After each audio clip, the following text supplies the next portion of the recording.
What kind of advice do you have to homeowners? Practicing that preparedness. Starting the conversation now is always going to be a benefit to any association out there. And welcome to Recovery Report Live. I'm Dan Odess, president of GlobalPro, where we manage risk to recovery. And we got a great show for you today. It's just me, no interviews for today, but we got a lineup of information that is important to both community associations and business owners. There is a rise of cat claims. We have noticed this issue here locally. I don't know if you remember, just a few weeks ago, we had a strong storm and then followed by another storm just this past week. Get yourself prepared today. It's never too late to be prepared. And GlobalPro practices preparedness all the time itself. We make sure that our generators are well greased and up to date with all of their inspections. It's a really, really important thing to do. A lot of times, because of the costs associated with doing it, we find that a lot of business owners, particularly in the hospitality industry, depending on their year, will choose whether or not they want to actually perform the inspection of their generator. But it's not just about whether or not the generator is performing properly. We've also noticed that at times, these areas and where the generators are stored become cluttered with materials and other things as you're not using them. Because it's not running, you don't think to look into those areas and make sure that it's clear of any debris or any obstruction that may cause damage. Particularly if you look at areas like Dallas, Texas, where it's experiencing frigid cold temperatures leading to frost and freeze. We're talking with clients all the time about how to deal with those situations and how to be prepared for that. And again, practicing preparedness, making sure that you have warm blankets, heating blankets, make sure that you are dripping your faucets, making sure that you're taking all of the steps to protect your property from damage is really important. And that's what we should be doing all the time. Community associations should be reaching out to its other unit owners, if you are on the board, to make sure that they understand what you're doing for them to prepare for these events. And again, we're not even in hurricane season, but it's so important to make sure that you have taken the steps to educate your community association or your fellow employees about what is to be done in the event that something were to occur. Have a team meeting, send out a newsletter, whatever it may be, make sure that they are aware of what you're doing to prepare for whether it's a winter storm or a tropical event such as a hurricane. Maybe it's a freak windstorm.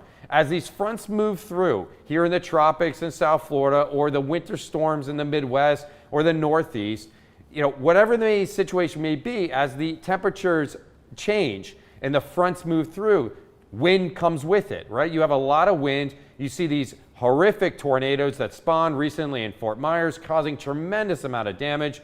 And obviously our hearts go out to that community as they recover. We're certainly going to do our part to try to give back to the community in every which way we can. We obviously encourage those that are immediate areas affected or impacted by this, reach out, see what you can do to help recover for it. Because that's something that is very difficult to prepare for. I mean, tornadoes, obviously freak accident issues. They've been trying to institute some early warning systems. They've gotten better, but the reality of it is that what we can do is make sure that we're generally prepared in the event that something were to happen. What is your contingency plan as a business owner or community association? What does this mean for your employees? Do they report to work? Are they helping with the cleanup efforts? Do your fellow unit owners evacuate the building? Do they come back to the building? If they come back to the building, how are they coming back to the building? Take the time to do it now, particularly in the South Florida region, or let's say just Florida in general. We're really in the off season, right? We're headed into the spring months and spring break, and it gets a little bit busier around that time, so things get a little bit more hectic. And then, guess what? Storm season's right there, right behind it. So you have Colorado already believing that we will run out of names this storm season, just as we had done in the prior one. Not a good indication of anything great for this year. It's probably going to be a very active season, whether those are just warnings or actual storms that come on shore and cause damage, who knows? But right now, we are experiencing tornadoes, a lot of winter storms. You have the Winter Storm Izzy that just rolled through there. So again, what are you doing to stay prepared? For business owners, you're also tackling an issue of rising crime that is occurring in the retail space. The insurance industry is reporting a tremendous rise of this almost like racketeering. There's very organized attacks on retailers that are experiencing a lot of theft and dealing with those things. Now, speaking from a lot of experience in dealing with insurance when it comes to theft, and burglaries. Making sure that you're complying with the protective safeguards included in your policy is of the utmost importance to obtaining coverage for your loss and damage. If you don't know what I'm talking about, go grab your insurance policy. If you're a business owner, if you're in a retail space, check out or look for the section on protective safeguards. If you don't see it, reach out to your broker and ask for a certified copy of your policy.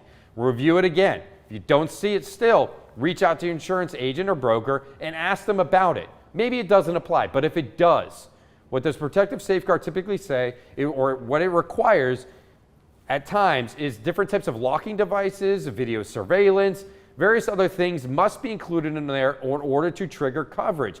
What they want to do is ensure that you are in some way protecting it. Whether it's an actively monitored alarm is very different than having an alarm system. And making sure that you're collecting the bills to be able to produce them to the insurance company to prove that you have a monitored system is also essential to recovery. We've handled various claims regarding, for jewelry stores as well as retail clothing outfits throughout the country. And I can tell you right now, it's almost one of the first things asked by the insurance company is information regarding the surveillance or the monitored alarm system at the property. They're doing that for two reasons. First off, they want to document when the incident actually occurred. Second thing is if you do have protective safeguard in your policy, they want to make sure that you're adhering to that. If not, it's a quick way to deny your claim or limit coverage in some way. So for you retailers out there tuning in, business owners, check your policies for protective safeguards. Also, understand what you're paid for. Is your income loss on those goods that are stolen or lost? Is it paid based on the cost to you or what it would have been sold for? Very different analysis, gross revenue, profit, time limited element coverage. There's various different types of income coverages that you need to know about and be aware of and how they will be interpreted in your policy. Just don't assume because your broker or agent sold you an insurance policy based on the terms in your lease agreement and some general information about your business that they actually know what you have at your property. If they've never visited your property, it's impossible for them to know what you need in order to comply with the policy they've sold you. Now, they may ask you some certain questions and even fill out the insurance application for you. But did you actually look at the application, read it, make sure you had what they included in the contracts in order to get you those great rates? Because sometimes by having protective safeguards written into your policy or an acknowledgement that they're there, it could lead to certain reductions in cost of premiums and things like that. So maybe there was an expectation that you would do something and maybe they remember the conversation, but you don't remember the conversation. Whatever it may be, get a copy of the policy, check those things, and hey, reach out to us. We are insurance coverage experts. Whether you're placing insurance or recovering from a loss, we are there to help you every step of the process. Every step of the process. We want to make sure that year-round, this is a cycle, all right? There's no definitive end to this cycle. It's just from the time that you get the insurance to recovering from loss to rebuilding, you're getting a new insurance. It's just a constant cycle. So throughout that entire cycle, the cycle of business, the cycle of life, the cycle of insurance, we want to make sure that you have the information you can use, and that's what this broadcast is all about here on the Recovery Report Live. We want to continue to deliver that information to you so you know what you need in the event of a loss in order to recover, to make sure that your business and make sure that your community association gets back up on its feet, is heading forward, and so that you can achieve your goals here in 2022. Because we sure are.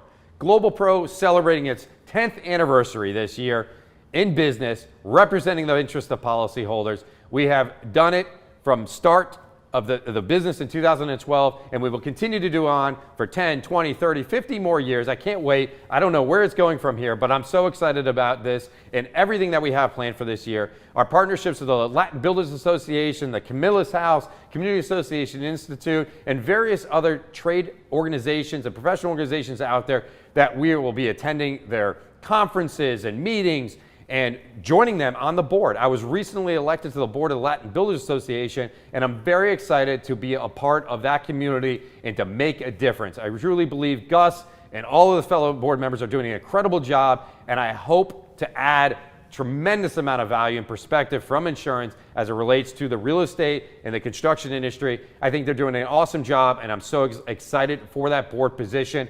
And we have an incredible fishing tournament coming up and so many awesome meetings. Their meetings are ridiculous. And if you're in the construction industry or the real estate industry, check them out.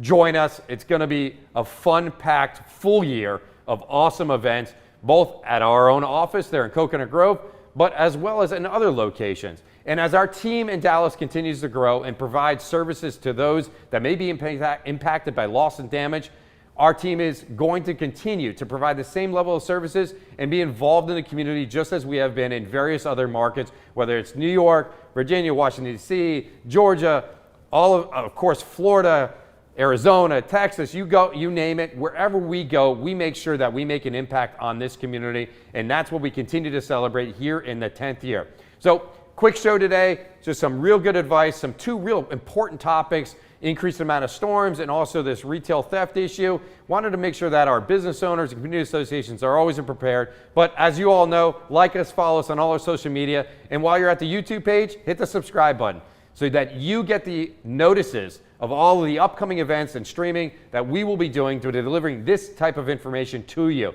So again, thank you for joining me this week on the Recovery Report Live, and we'll see you next week, same place, same time, right here on the Recovery Report Live. Thank you so much.